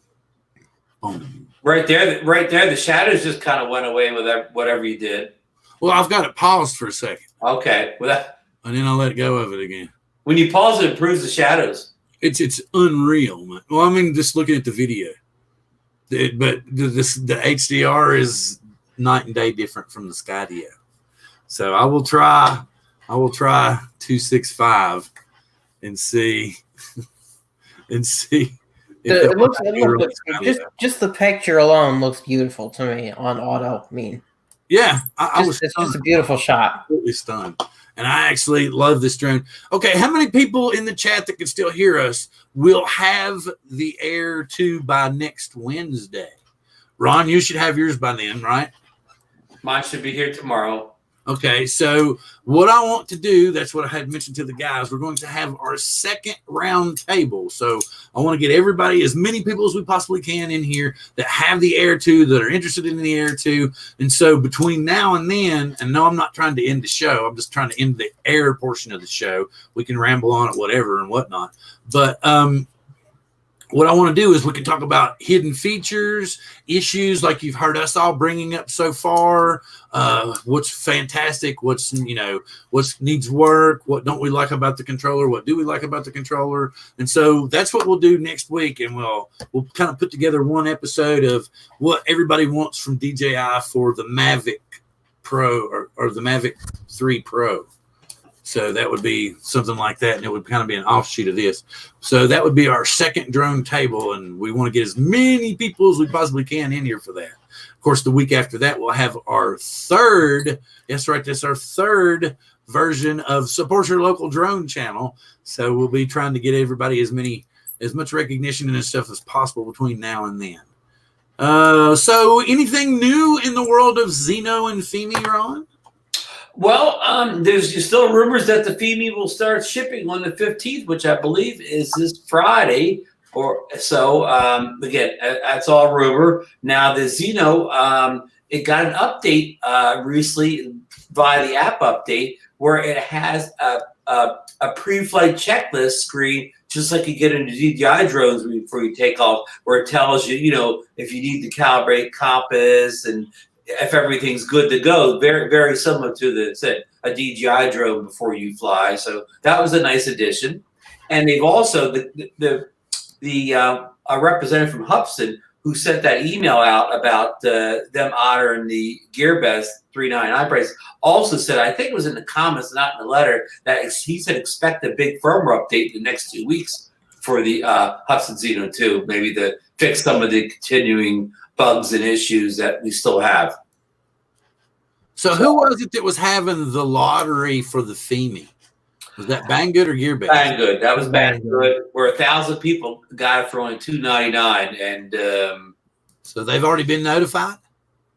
I believe we've reported several people that said they've won. They got refunded $50 or $100, depending on how much they paid. Somebody said that they posted a list of the emails of everybody who won someplace, but I haven't seen it. So I haven't either. That would be pretty twisted if they did. Yeah, I haven't seen that. I can't confirm. Yeah, I haven't seen it either. If they did, they probably took it down pretty quickly. Oh, right. Good night, Ron. Long weekend to work, finally home. Yeah. Oh, good night, Ron. Yep. Oh, got to go to work. Ron's a pilot. He's gonna wait to order. He's not gonna order it now. I'm telling you, man, it's unreal. You'll like my wife has already said, don't you bring that into the bedroom. So. It's a lot. He's gonna sit right next to the bed, be talking to it all night, like hello, like I do with all my drones when I first get them.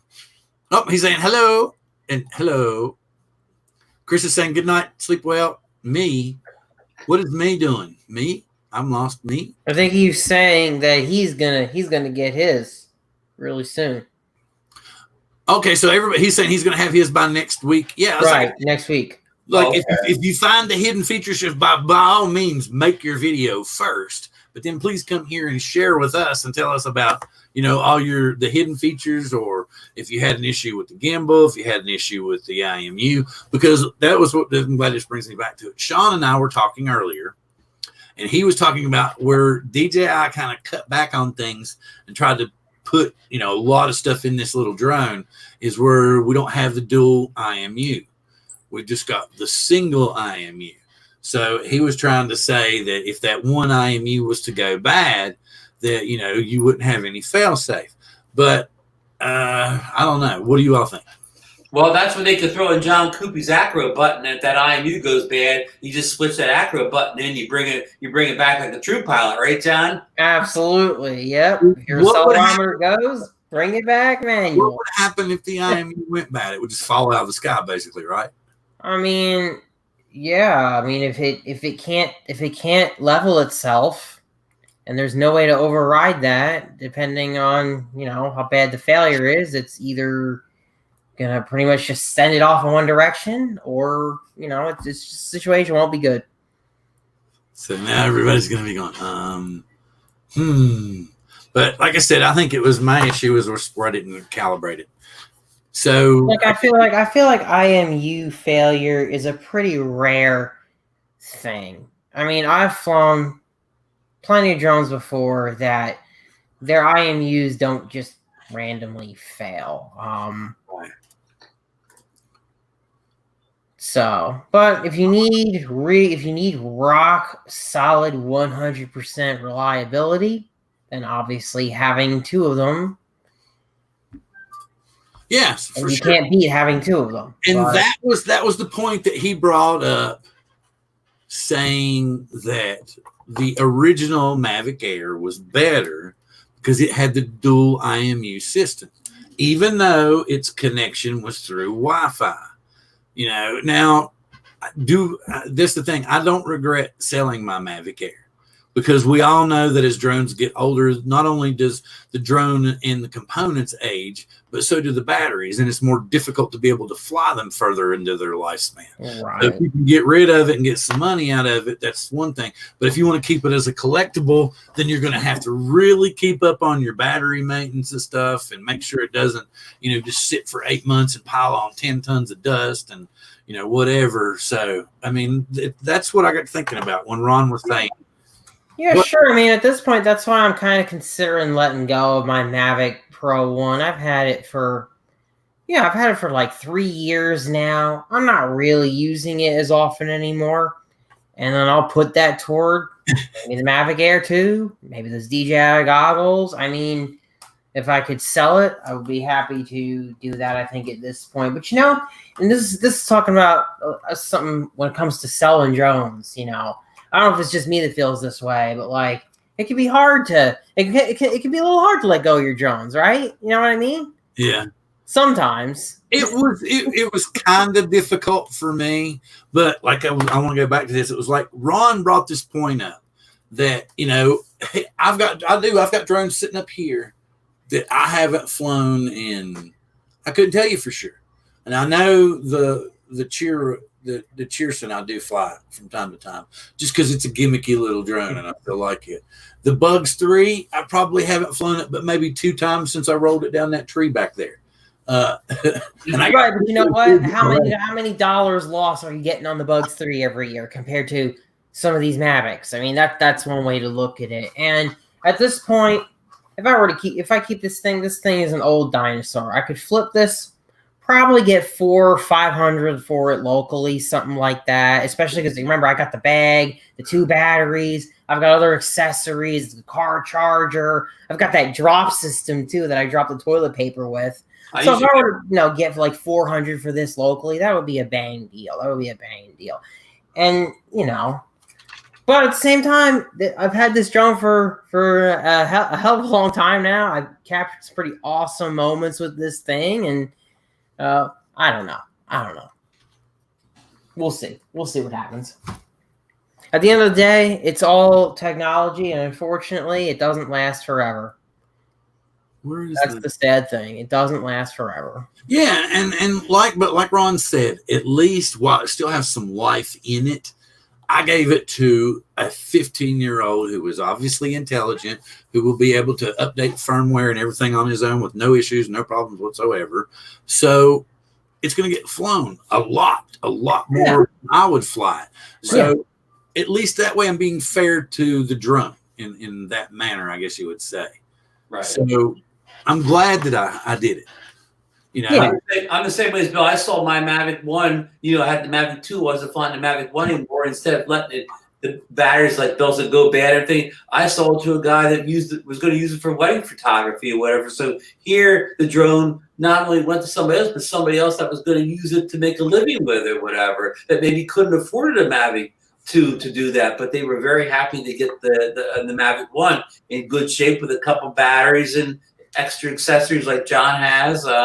They found a good home for it. Yeah, and in my case, Ron, I might end up selling it to my neighbor who I got into drones. He just lives right up the street from me. I got him into drones. I started him off with a toy grade brushed. Then I gave him a brushless. I gave him some minis. And, he recently said like a month or so ago, he's like, if you have any really good ones, he's like, I would love to buy one. Because now he's been through the whole, started with the toys, then he got a bug. Right. I gave him a Bugs 2W. Do it nowadays. So I trust him. I trust him that he'll take care of this. He knows how to fly now. I mean, he can fly without GPS. He can fly without even stabilization. So if it goes to him, I know he'll take good care of it. Yeah, but you were just being like a dealer down in the city. You gave him a little taste, then you gave him a little bit more, and you said, now you gotta pay if you want to. I told him he should buy the Mavic Mini when it came out. He's like, no. He's like, you let me know if you have something. He's like, I buy from you. I've seen him in your videos. You did a review recently where he was in the video flying the drone beside you. Yeah. He was flying. It wasn't the toilet paper delivery, was it? What? It wasn't the toilet paper delivery, was it? He's the same neighbor. Yes, okay. So if you Yep, haven't checked out John's toilet paper the video, then and we need to do something else. John, do you have something to share with the people that are still watching us right now for something that they might want to tune into for, say, next Thursday? I think it is next Thursday. Oh yeah, isn't next Thursday tomorrow? Oh, it is tomorrow. Oh, it is. It's tomorrow. So wait a minute. I just wanted to make sure that we got all this out here. Do you have something that you could share? I do have something to share with you guys. Let me see. So we need to make sure that all these people. Okay, he'll get there it. There we go. Oh well, can't you put it up so that you can't show it in here? Like tomorrow night. On Thursday Night Live with Mr. Ken Herron and Kelly Green, none other than our very own John Cuppi. So please make sure to get over there tomorrow night and support John. And just in passing, should somebody famous show up, please invite them on the show. Yeah, that's interesting that you say that because I guess we'll just have to see what happens. Well, no, I don't think that I begged and pled and then he just kind of chuckled. So I don't know if he'll make it come together or not, but it'll be really cool because I think it would be cool to put your two brains together. You want to know what's funny? I'll let you on a little secret. What? I still know exactly how it's gonna go, but we'll get it all figured out.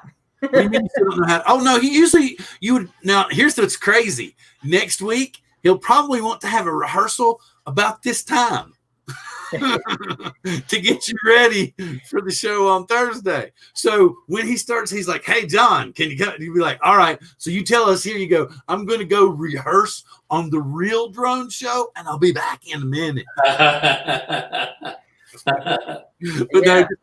What did y'all think of the new intro? Tomorrow, guys, be there. Support me. Yes, we're done. What y'all think of the intro? Remember? Did y'all notice? There's some cool little tidbits to it. Yes, I'm going to do it again because y'all are acting like. Run it again, Bill. All right.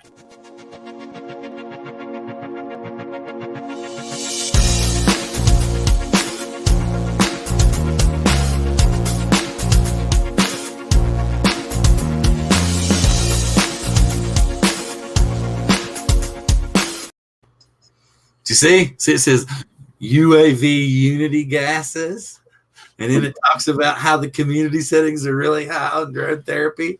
Nice, very nice. Yay. Very nice. Yeah. So anyway, that was over at videos. I have another month's worth of stuff. So if any of the intros and stuff that you all see here on the show that I'm using that you're interested in, something like that, if you've got your own logo, I don't mind throwing something together for you for, $10 or $15. That's all I would need out of it. And then you'd have a nice little intro for your channel and stuff. And there's a bunch of different stuff. Let's see. Wait a minute. Let's see. I think I put that one on here. Or did John have to take off on this? Is it in here? I don't know if I put it in here or not. There's actually the one that's got the drone, but I don't think I put it in here yet. Maybe. Is that it? Nah. Uh-oh. I can still hear you, John. John's off camera, but he's still with us. You got a hot mic, man. You got a hot mic. What was it Steve was telling us the other night? Where's Steve Carpenter? Oh, never mind. I know where he's at. He'll come back next week and be like, "Hey, what's up, dude?" Trying to figure out. Was it warm in Seattle today?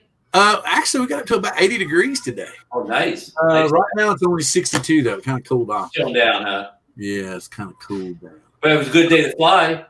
Yes, and like I said, I spent most of the day. It was so funny. It was because the only person I told that it was coming so far was John, right? Uh-oh, what happened? I heard the door open and close. I don't know what went on. Anyway, so I had told him, and first off, I thought it was going to be at the destination center, which is like a mile and a half from my house. So and it was going to be due tomorrow. So I was like, I told John, I was like, I'm just gonna call him and tell him to hold it there, and I'm gonna come get it today. And then I was gonna actually just pick the box up while we were live and then start opening it up. And then I was like, I checked it again before I called him, and it updated, and it said it was already on the truck, and I was gonna get it today. And I was like, ugh. So anyway.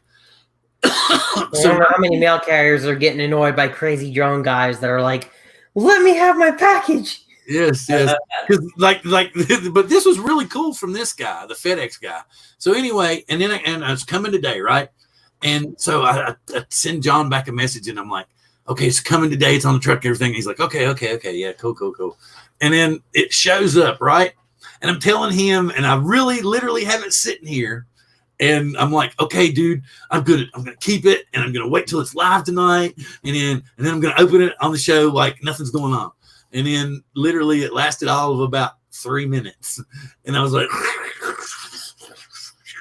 and I'd sent John back what was it? LMAFO. No. You all get the acronym anyway. It was right. Wrong anyway. And so anyway, but I already opened the box and started pulling stuff out. Yeah, I told you it was a beauty. I would have opened it too, man. I wouldn't have waited to unbox it. Here's my stats on the DJI app. Yeah. Nice. Well, at least that's cool. But it does have an update as soon as you get it. Oh, okay.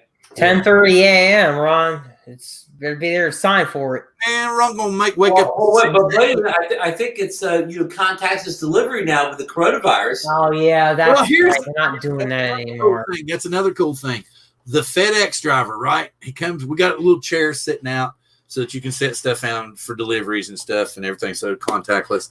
Right. He brought the drone over and set it in the chair, walked back to the top of the driveway, and called the house twice until I came out to get it.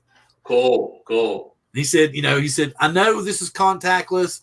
It says I need a signature. I just wanted to make sure you came out and got it, because he knows me. He's seen me many times. Mm-hmm. So he's like, and I was like, oh, yeah. And then we also got 3 of the Baby Yoda, the child bobblehead dolls too. One for each of our grandsons. Wow, cool. Ray Kelly, he's getting his tomorrow. Did we shout out Ray Kelly in the chat yet? Ray Kelly, this guy that is highlighted right now. Yeah, Ray just got back from Florida May 1st. So very cool. What did he take a flight? He's a snowbird. He lives in Long Island, and he goes to Florida for the winters. What? This guy. Tomorrow night on TNL. What time is that again, John? 7 p.m. 8 Eastern Standard Time. And what time on the West Coast, Bill? It'll be 5. Yeah. Okay. Be 5 on the West. Okay, so that's cool. So 5 p.m. Pacific, 8 p.m. Eastern. John will be on Ken Herron's channel. Let me go ahead and bring that up. And let's get the Drone Therapy Army in there and give John the full support. Let's get the Drone Therapy Army take over that chat room. The Drone Therapy Army. You got an army now. I think our armies all pretty much belong to the same troop, don't they? They go like Drone Therapy, Xeno Nation, Build a Drone Reviewer, one of them things. We sound like they're mercenaries going to the highest bidder. Yeah, really. And then it's like tonight, it's like, okay, well, Dubbo's getting kind of bored. Let's go and see what building guys are talking about. They're kind of talking about garbage too. I don't know. Oh, speaking of which, I'm going to go off on another tangent. We ordered Scoob for Friday. You ordered what? Scoob. The origin story of Scooby-Doo and Shaggy, man. Oh, I remember those guys. You've not seen the cartoon advertisements for it? No, it's actually it's like one of those home theatrical releases, right? Oh, really? It's really cool. Is you see Shaggy and he's at the beach, right? And Scooby's a stray, and you can tell he's trying to find food and stuff, and he kind of comes around the corner and he sees Shaggy, and Shaggy jumps and kind of bounces back, and then Shaggy's like, oh, he's a pretty cool dog, and he takes his sandwich and cuts it in half and slides it out there. And then they're inseparable from that point on. But here's the funny part. If anybody watched the old cartoon, do you all remember the Blue Falcon? Anybody in the chat? Don't remember the Blue Blue Falcon and Dynamut, the Dog Wonder. Anybody? Okay, they were actually part of the Scooby-Doo. It was like the mystery. It was one of their incarnations. It's kind of Scooby-Doo is kind of like Star Trek. It's been through all kinds of incarnations, you know. So anyway, but it happened to be that Blue Falcon was a superhero who actually wore a suit that resembled a Blue Falcon, and his sidekick was an animated robotic dog named Dynamut. Well, in the original cartoon, Dynamut was absolutely stupid. And so he would always screw things up and always mess things up and get him in trouble. But he would always also screw things up and mess things up, and it would get him out of trouble. So, but this Dynamut appears to be pretty much on the ball. But the funny part is Mark Wahlberg voices the Blue Falcon. Really? Yeah, Really? funny. Yeah, I was like, because well, you need to see the trailer for it.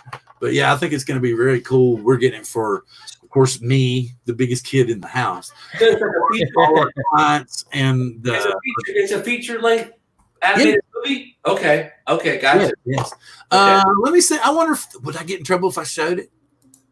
Well, you can show how many seconds? It's a certain amount of seconds. 5 seconds or something like that. Let's not do that. Less than 10 seconds. But anyway, it's like I said, it's Scoob. Like I wonder if there's an IMB for it. What is it? Scoob.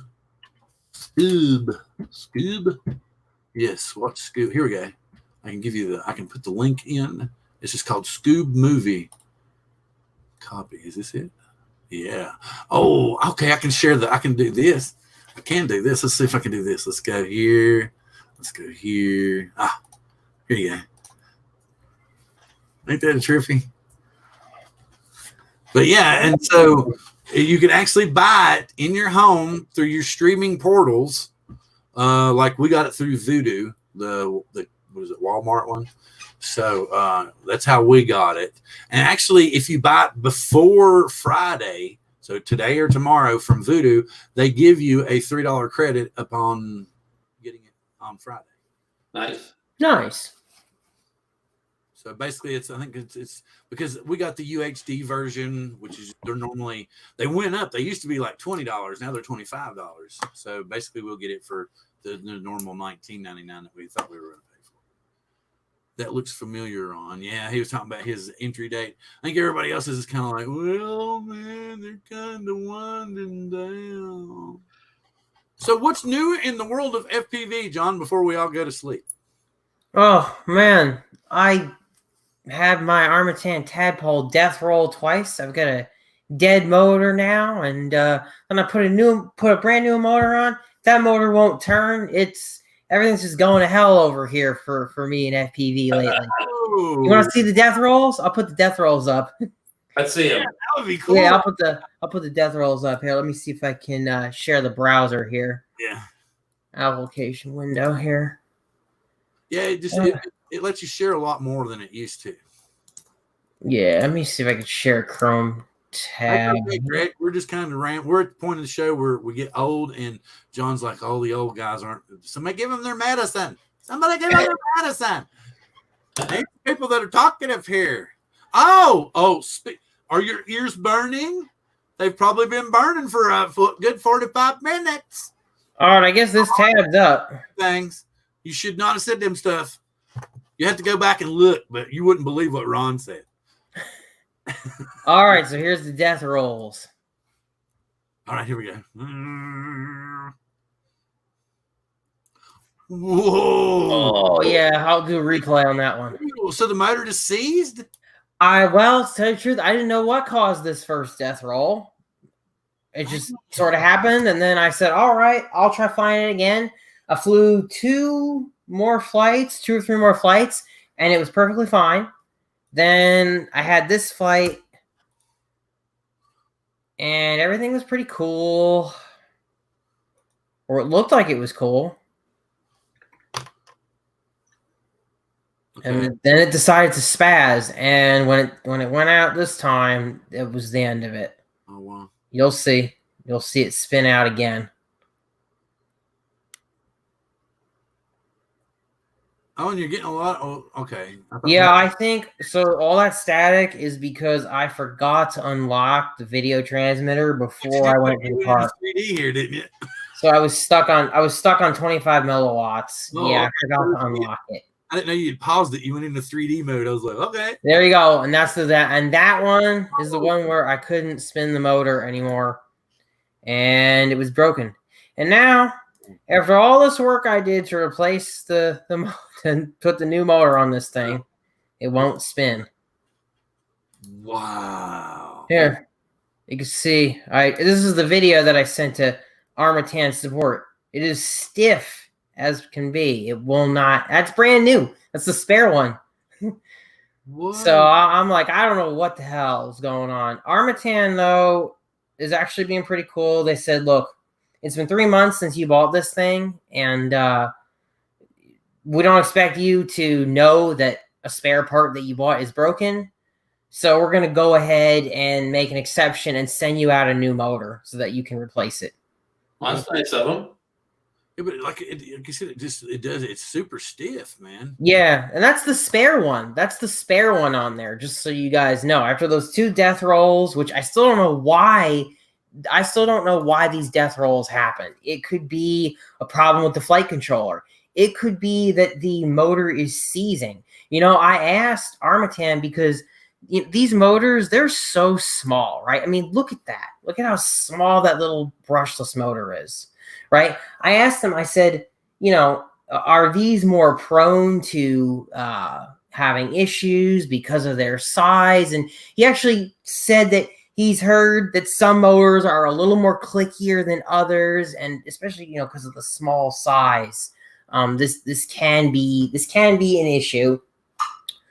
So yeah, they're gonna send me a new motor to replace my replacement motor, and hopefully I don't have a deeper issue when it comes to these death rolls. Because you saw them where they were talking in the chat. Is DJI actually a publicly traded company? No, DJI is a private company. So I didn't think that old Frank could give up anything. Yeah, that's why it's actually hard to get a full picture of how many drones they've sold. They don't publish that information. Frank ain't no fool. Oh, painful. So painful. It flew so well, too. It was flying so well. I don't know why this happened. I guess I'm going to have to watch the crash footage that Dono came up with. So. Oh, all right. I've showed this enough. I'm sure you guys are getting dizzy. Well, it just like you said, it seems like the motor just seized, and you were saying it was a super stiff. So it's just I don't know. A brushless motor have bearings?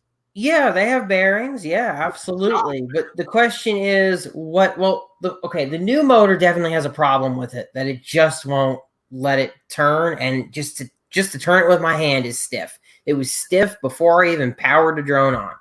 So there's a problem with the new motor. But the old motor, I wasn't aware of any problem with it. And it only stopped functioning after that second death roll. My worry is, am I death rolling because of some other problem with the flight controller? Or are these motors prone to having issues? Was there maybe an issue with the windings in that motor that I couldn't see? And it took a few flights for it to manifest, you know? Possible. Blizzard FPV. Yeah, hello. Hopefully the new motor just solves the problem. Yeah, hopefully it does. Yeah, Bob Casey says looks like a motor seized. Yeah. But hopefully it's not something else. Yeah, hopefully it's something not something deeper. Because otherwise I'll have to replace the flight controller or the ESC. Pretty cool. Well, what do y'all think, gentlemen? Is everybody ready to wind her up? Mm-hmm. Yeah, I think I'm going to go chill out and chillax. And okay, so let's see. Let's try to. Hey, that's what we'll do for the last few minutes of the show. Let's figure out who's got what shows on what day. So we know tomorrow night we've got early. We've got what Mitch is on, right? Old guy in a drone. Mm-hmm. Everybody into TNL. So we'll need to kind of get the Mitch crowd on board. And let's see. So then we'll go into TNL with John on TNL. When does Mike Night Train FPV, Mike Lane, when does he do his whistle stops? Is that Friday? I think it's Friday.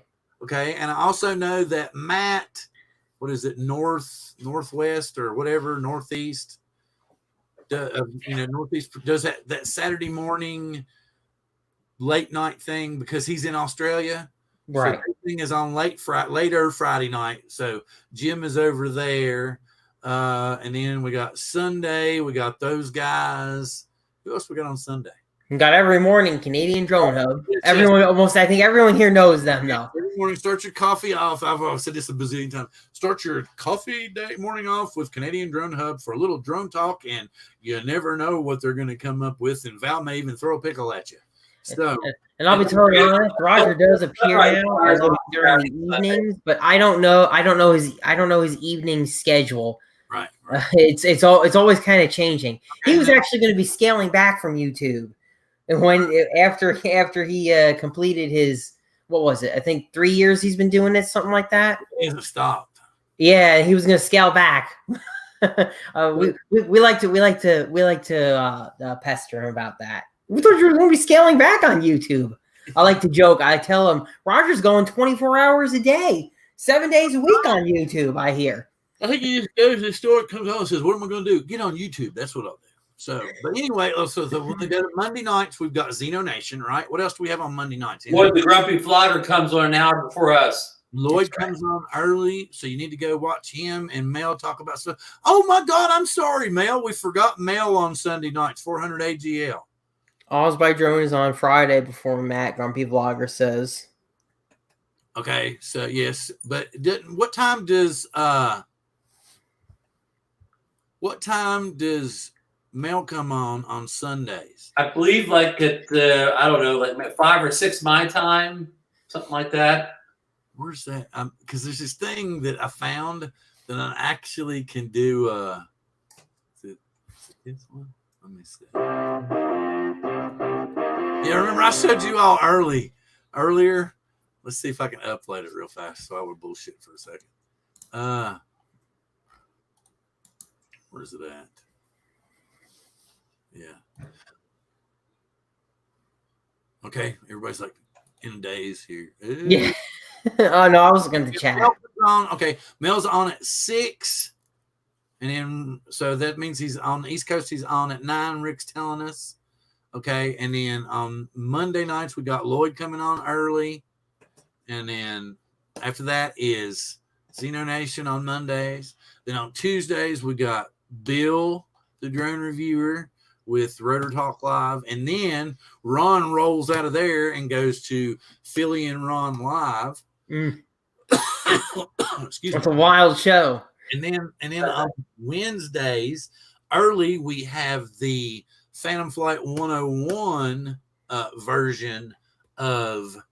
Oh, Ethan messaged us on Facebook, and I didn't see this. Yeah, he said he's. Oh, okay, he's fine. That's cool. Yeah. So we got the Phantom Flight 101 version of those guys coming on at I think 2 p.m. Pacific time, 5 p.m. East Coast time, and then later followed in the evening with 5:30 p.m. Pacific, 8:30 p.m. on the East Coast with drone therapy. And then on Thursday, so then I think we actually made it through the week. So, but yeah, we may put together some kind of a schedule. That would be kind of cool to have a drone television schedule for the different shows. The drone TV guide, right? Exactly. But do you remember the thing I made earlier that I showed you all? That I made the video and threw it up in there. I've got it. Do I have it uploading? Or did I even try to upload it? Oh, it's already here. Look.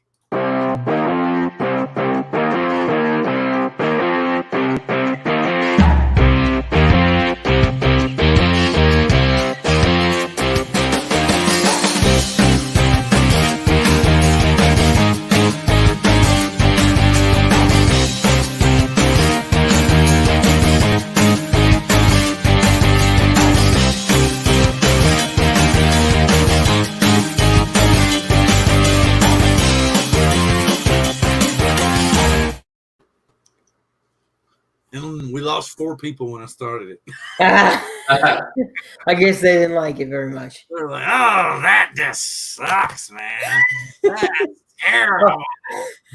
I tell you what, the very first selection of the ad you have of us, I don't know if we looked that enthusiastic. The rest of it's great, but in watching it again, it's like I don't know if our faces are that enthusiastic in that first screenshot. You know what I'm talking about? Oh yeah, well, I was in a hurry. Like Ron's on his computer doing something. I'm just like, I don't know what happened there. Unlike the one where you were with your injured face in the thumbnail going. Yeah, I saw that. Everybody's like, "Oh my God, what did he do?" Oh, that was one trailer that we actually had a lot of people look at it. I know, right? State guy. Oh, where's Mikey? Wait a minute, I'm lost.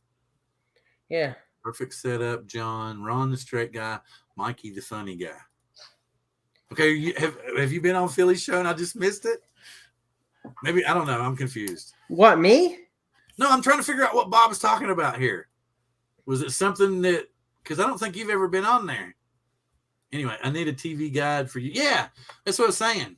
I've never been on the Philly and Ron show. Please to God, don't compare me to Michael. Yeah, I don't think we've had a guest yet, but actually, I missed the show. I think he had other people in the show I missed, but otherwise, since I've been in the show, we haven't had any guests yet. Oh, well, you guys thinking about having any guests? Well, not really. You couldn't, man, because yeah, it wouldn't work. We don't want to take the screen time. Basically, here's what it is. Here's what it is. Ron sits on this side of the screen, and he waits for Mikey to hit a lob. And then Ron's sitting there going, okay. And then 15 minutes later, here comes another lob. Ron's like, okay. I just feel the dead time when Mikey goes to get a coffee or he goes to argue with his wife or something like that. That's what I'm trying to figure out, because, I mean, don't get me wrong. I love Mikey to death. But that kind of personality just doesn't instantly emerge. It's been there the whole time. I get that. Yes, you put on a lot of pounds. We're proud of you for peeling it off. That's a good job. But you were always a boisterous and outgoing and loud young man. So I'm sorry, I'm not going to buy into because I mean, I was, at times introverted when I was younger, but I was always a loudmouth, and I'm not going to help it because I've stuck my foot in my mouth so many times. I've tasted basically every brand from Nike to Adidas to Puma. So I have stuffed it in my mouth many a times. But anyway, with all that, I'm going to pass. Anybody got anything else they want to add? Let's wrap this up. I'm out of water and I got to get a drink bad. So let's so next week we're going to have the Mavic Air 2 round table. So anything secret you found, any video you all got, try to get it going. Thank you. And I'm going to throw it over to John Cuppi to say his good evenings. Good evening, guys. It's been great as always, and thanks for your support. See you guys at 7 tomorrow on Ken's show, and I'm going to toss it to Ron now so he can say his good night. Thank you, John. And like John said, don't forget tomorrow night. If you're on my coast, that's 8 p.m. Eastern Standard Time. Jump in there. Support John. Again, bring the drone therapy army in there, and let's show them full support. Let's take over that chat or whatever. And I'm just kind of waiting for the Mavic Air 2 to show up tomorrow. The join the party, have fun like a lot of other people. And I want to thank everybody for being in the chat tonight. A lot of familiar names and that you see in a lot of shows, but we love all you guys. Rick Halber, I hope you're feeling better. I see you in there. I hope you're doing better tonight. And that's it. Good night, everybody. And I'll see you tomorrow night in the chat room. And forget his name right here. Ken Heron show. Hey, Ron, are you going to do an impromptu live stream by chance when you get your Mavic Air 2 tomorrow? Anything's possible, John. All right, I'll keep an eye out for that. Anything out. I've got your bell on, man, so I'll be looking for that. Yeah, that's what, man. Okay, something really strange. I have been getting unsubscribed to channels that I watch every day, like Canadian Drone Hub. And then what's weird is I'll click on it, and it'll say unsubscribe, and I'm like, what? It's like it's lighting up red, like I've unsubscribed to them. But then when I click on it, it'll say, do you want to unsubscribe from this channel? And I'm like, what the heck's going on? Same thing happens to me, Bill. Same exact thing. I don't get it at all. Anyway, thank you very much, everyone, for being here. And please join us next week for our second drone table, where we talk about the hidden features, the faults, the flaws, anything and everything that has to do with the Mavic Air, because we've all probably flown it by, 500 times by next Wednesday for sure. Thank you very much, people. Oh, excuse me. I'm going to do this one. So because people think that this one's another one, I don't want to do this. Live long and prosper. Oh, no. What did I do? Wait a minute. Hang on. I got to get him back in here. Wait a minute. Can I do it this way? Let's do it this way. Come here, brain. Both hands. This one.